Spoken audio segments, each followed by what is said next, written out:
안녕하십니까. 검단에 있는 온땅님의 성문교회 서정혜 목사입니다. 오늘도 하나님의 말씀과 함께 하는 하루 되시기를 바랍니다. 오늘 읽을 말씀은 요한복음 8장 1절에서 11절입니다. 제가 봉독해 드리겠습니다. 예수는 감람산으로 가시니라. 아침에 다시 성전으로 들어오시니 백성이 다 나아오는지라. 앉으사 그들을 가르치시더니 서기관들과 바리새인들이 음행 중에 잡힌 여자를 끌고 와서 가운데 세우고 예수께 말하되, 선생이여, 이 여자가 간음하다가 현장에서 잡혔나이다. 모세는 율법에 이러한 여자를 돌로 치라 명하였거니와 선생은 어떻게 말하겠나이까? 그들이 이렇게 말함은 고발할 조건을 얻고자 하여 예수를 시험함이로라. 예수께서 몸을 굽히사 손가락으로 땅에 쓰시니 그들이 묻기를 맞이 아니하는지라. 이에 일어나 이르시되, 너희 중에 죄 없는 자가 먼저 돌로 치라 하시고 다시 몸을 굽혀 손가락으로 땅에 쓰시니 그들이 이 말씀을 듣고 양심의 가책을 느껴 어른으로 시작하여 젊은이까지 하나씩 나가고 오직 예수와 그 가운데 섰는 여자만 남았더라. 예수께서 일어나사 여자 외에는 아무도 없는 것을 보시고 이르시되, 여자여, 너를 고발하던 그들이 어디 있느냐? 너를 정죄하는 자가 없느냐? 대답하되, 주여, 없나이다. 예수께서 이르시되, 나도 너를 정죄하지 아니하노니 가서 다시는 죄를 범하지 말라 하시니라. 아멘. 오늘 본문 말씀은 우리가 잘 아는 간음한 여인이 현장에서 잡혀서 예수님 앞에 끌려온 장면입니다. 이렇게 한 이유는 예수님을 시험하려고 하는 것이죠. 예수님에게 그 여인을 돌로 칠까요? 라고 물어보면서 돌로 치라고 하면 예수님은 정말 인정사정 없는 사람으로 매도할 수 있고, 또 돌로 치지 말라고 하면 예수님은 율법을 지키지 않는 사람이라고 매도할 수 있습니다. 그런 상황에서 예수님께서 하신 대처는 인상적입니다.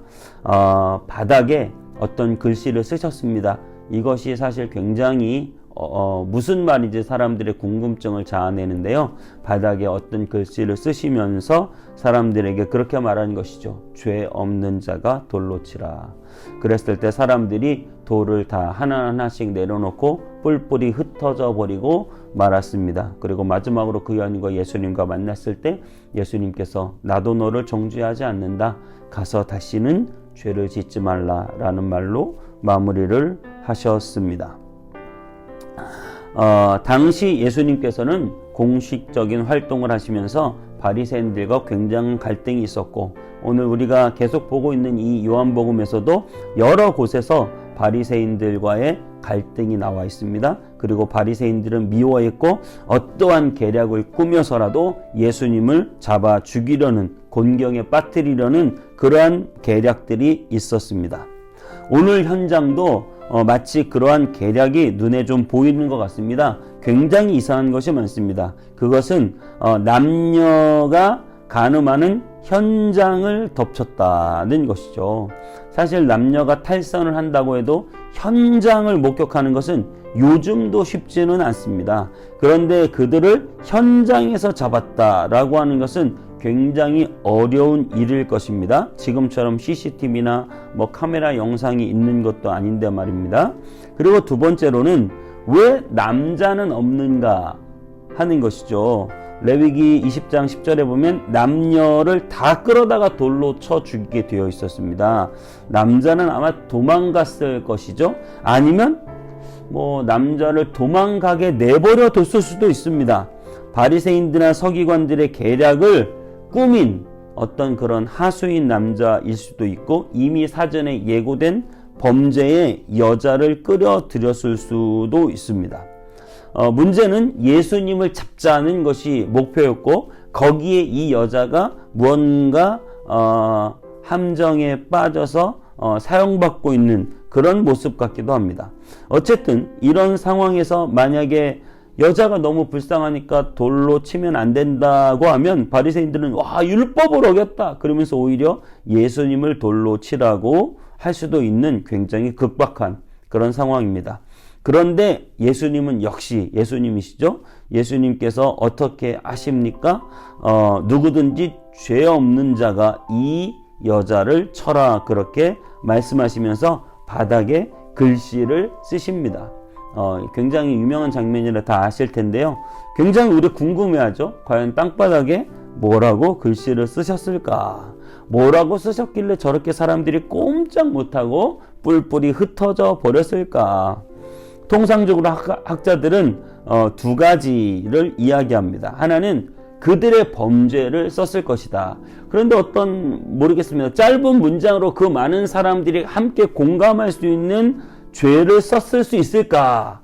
근데 아무튼 그들의 죄를 썼을 것이다 라고 말을 하고, 또 한 사람은 아마 또 다른 학자들은 10계명을 썼을 것이다. 왜냐하면 10계명을 쭉 써서 놓고 보니 거기에 걸리지 않은 사람이 없었을 것이다 라고 하는 것이죠. 어쨌든 바닥에 어떤 예수님이 글씨를 썼을 때 사람들의 양심을 파고들었다는 것이죠. 긴 말이나 장황한 설명이 아니라 바닥에 몇 줄만 쓰기만 해도 그들은 양심의 가책을 받았다는 것입니다. 여러분, 이것은 다른 말로 하면 예수님의 글이 굉장한 능력이 있었다는 것이죠. 하나님의 영광을 그 글을 통해서 볼 수 있었다고 하는 사실입니다.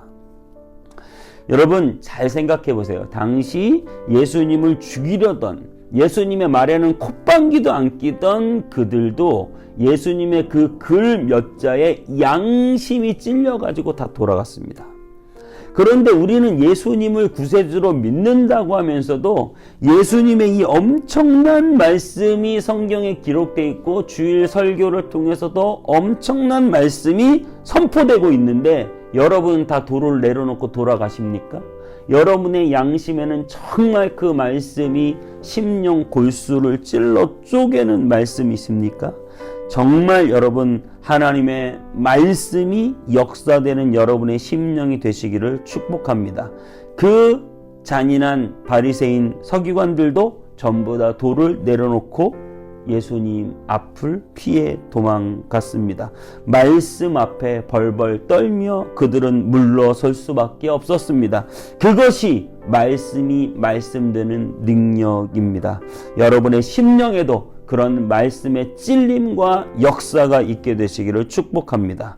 여러분, 아무리 교회가 힘을 잃어버리고 목회자들이 실수를 하는 시대고 세상이 악하여 사람들이 교회를 욕하고 있는 시대, 교회가 하나님의 영광의 빛을 잃어버린 시대라고 해도 우리가 정말 다시 되찾아야 할 것은 하나님의 말씀의 영광입니다. 사람들이 그 하나님의 말씀 앞에 양심의 찔림을 받아 벌벌 떨 수밖에 없는 그런 날이 속히 오게 되기를 우리는 기도해야 되겠습니다.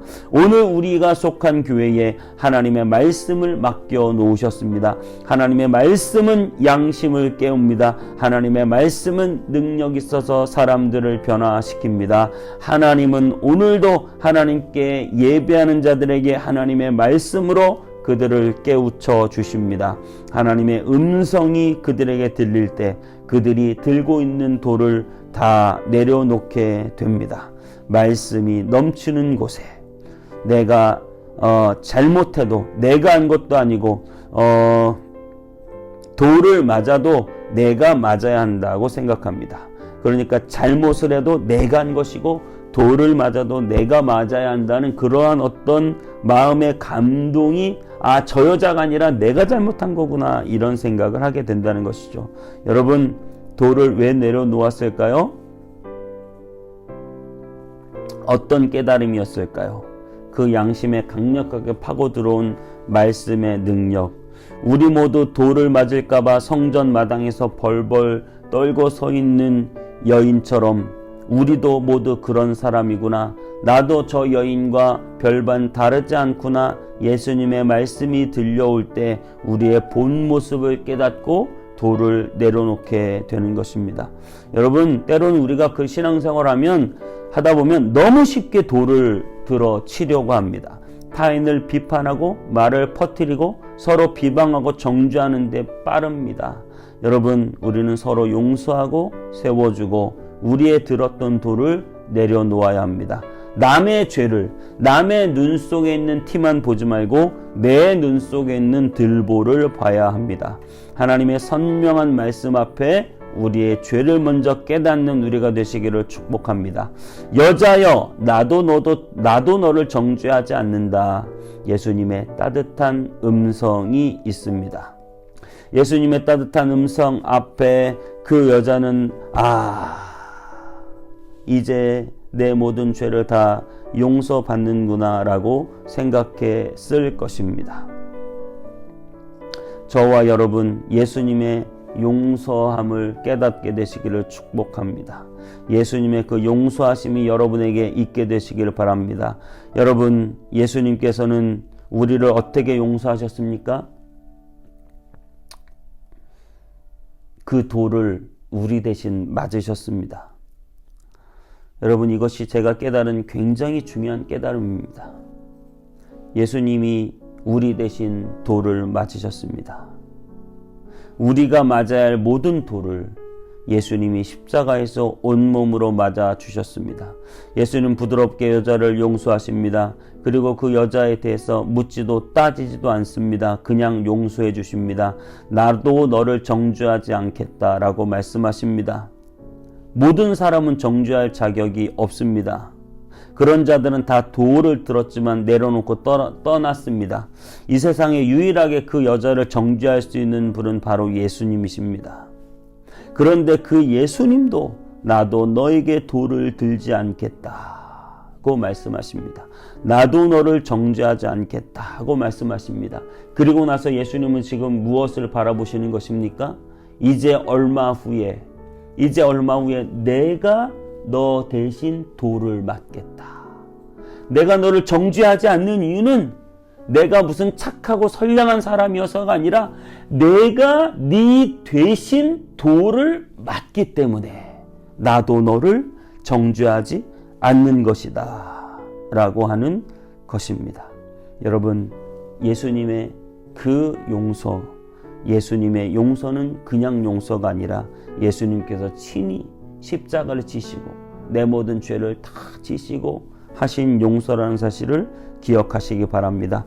그러한 사실을 깨닫고 말씀을 깨달을 때 우리는 먼저 내 손에 들었던 돌을 내려놓을 수 있어야 합니다. 우리는 돌을 들 자격이 없는 사람들.